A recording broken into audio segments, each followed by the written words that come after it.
தமிழர் வீரம், தமிழர் கலாச்சாரம்,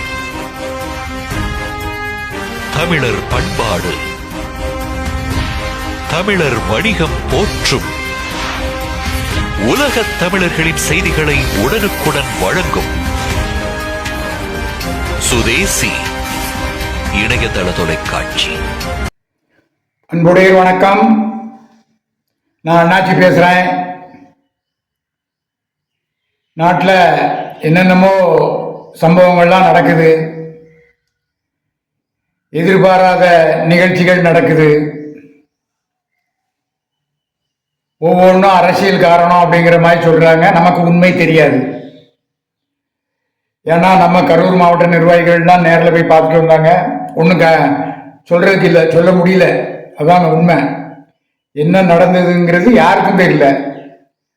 ஆனால் 41 மரணம், குழந்தையிலிருந்து பெண்கள்லேருந்து பெரியவர் வாலிபர்கள் அப்படின்னு எந்த பாகுபாடு இல்லாமல் நடந்திருக்கு. எதிர்காலத்தில் இந்த மாதிரி சம்பவங்கள்லாம் நடக்காமல் பாதுகாப்பாக இருக்கணுங்கிறது தான் தமிழ்நாடு வியாபாரி சங்க பேரவையுடைய வேண்டுகோள். நடக்கும். அரசியல் கட்சினாலும் சரி, அமைப்பினாலும் சரி, எதிர்பாராத சில சம்பவங்கள் நடக்கத்தான் செய்யும். அது நடக்காத அளவுக்கு இந்த விஞ்ஞான காலத்தில் பல வழிகள் இருக்கு. அதெல்லாம் கவனத்தில் கொண்டு செயல்படணும். இந்த சூழ்நிலையில் நேற்றைய தினம் நான் கோவை போயிருந்தேன். நம்ம ஐயா வைகுண்டர்பதி அந்த தேர் திருவிழா வடம்பிடிச்சி நிகழ்ச்சிக்கு நான் போயிருந்தேன். ஒரு மன ஆறுதலாகவும் இருந்தது. ரொம்ப சிறப்பாக ஏற்பாடு பண்ணியிருந்தாங்க. ஃப்ளைட்டில் தான் போயிருந்தேன். ஊர்வலமாக என்னை கூப்பிட்டு போனாங்க. கோவில் நிர்வாக சார்பில் ரொம்ப சிறப்பான வரவேற்பு மரியாதைகள் கொடுத்தாங்க. ஏன்னா அந்த சாமி அந்த பதிக்கு நம்ம போயிட்டு வந்த பிறகு தான் சில புத்துணர்வு எனக்கு கிடைச்சிது. அந்த நிகழ்ச்சிகளில் நம்ம கோவை மண்டலம் சார்பில் கிழக்கு மாவட்டம், மேற்கு மாவட்டம், வடக்கு மாவட்டம், தெற்கு மாவட்டம், மாநகர மாவட்டம்னு நிறைய நிர்வாகிகள் வந்திருந்தாங்க. அந்த அளவுக்கு ஒரு மதிப்பு மிக்க அளவில் கோவை மண்டலத்தில் தமிழ்நாடு வியாபாரி சங்க பேரவையை கொண்டு செல்கிறாங்க. அந்த பதியுடைய பக்தி வெள்ளம் மிக சிறப்பாக இருந்தது. அங்கே கூட நம்ம மணலி தலைவர்கள், அவங்க நம்ம தங்கக்கிளி ஸ்வீட்டு உரிமையாளர்லாம் வந்திருந்தாங்க. எதிர்காலத்தில் இன்னும் சிறப்பாக பண்ணக்கூடிய அளவிற்கு அது ஒரு பிரச்சாரமாக எடுத்துட்டு போகக்கூடிய அளவிற்கு இருக்கும் அப்படிங்கிற மாதிரி சொன்னாங்க. அதேமாதிரி கரிகோல்ராஜ் வந்திருந்தார். நாடார் சங்க மகாஜன சங்கத்தின் தலைவர் கரிகோல்ராஜ் வந்திருந்தார். அவர் அந்த கோயில் சார்பில் கூட ஒரு தீர்மானம் போட்டிருந்தாங்க. அந்த பதி ஊர்வலம் தேர் திருவிழா நடக்கும்போது அந்த பகுதியில் அரசு விடுமுறை அறிவிக்கணும்னு கேட்டிருந்தாங்க. அதை வலியுறுத்தி கரிகோல்ராஜ் அவர்கள் பேசும்போது, இந்த நம்ம நாராயணசாமியின் அருளை, பக்தியை நாடு முழுதும் கொண்டு செல்வதற்கு யார் முதல்வராக இருக்கிறார்களோ அவர்களை அழைத்து மிகப்பெரிய மாநாடு நடத்த வேண்டும், நம்முடைய ஆன்மீக பணியை உலகுக்கு எடுத்து சொல்ல வேண்டும் அப்படிங்கிற வேண்டுகோளை எல்லாம் அங்கே வச்சாங்க. அதெல்லாம் ஒரு மனதாக ஏற்றுக்கொள்ளப்பட்டது.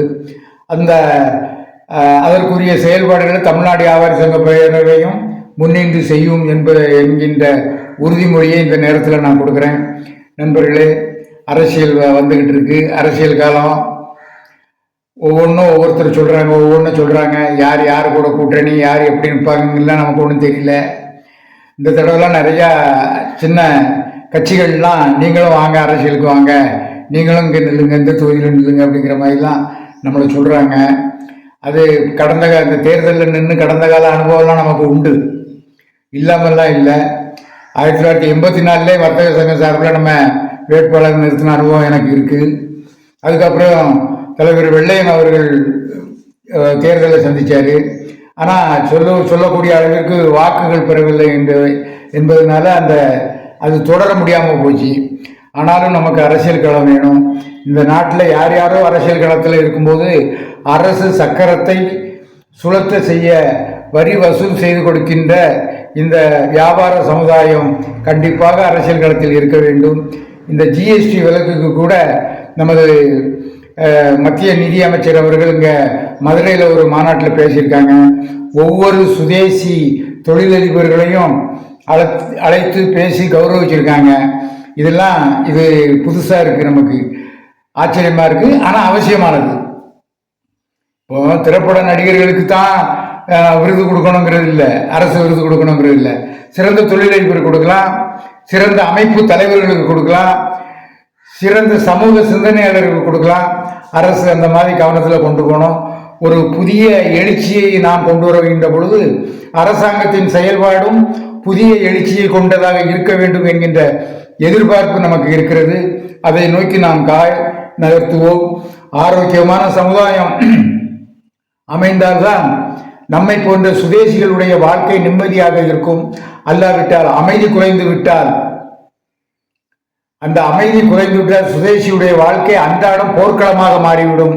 நல்ல சுவர் இருந்தால்தான் சிறந்த சித்திரம் வரைய முடியும் என்கின்ற ஏற்ப நாம் செயல்முறைகளை மாற்றுவோம், நல்ல சிந்தனையை கொண்டு வருவோம்.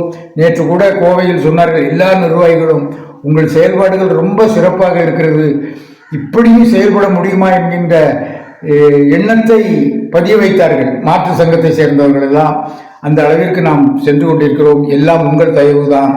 நன்றி, வணக்கம்.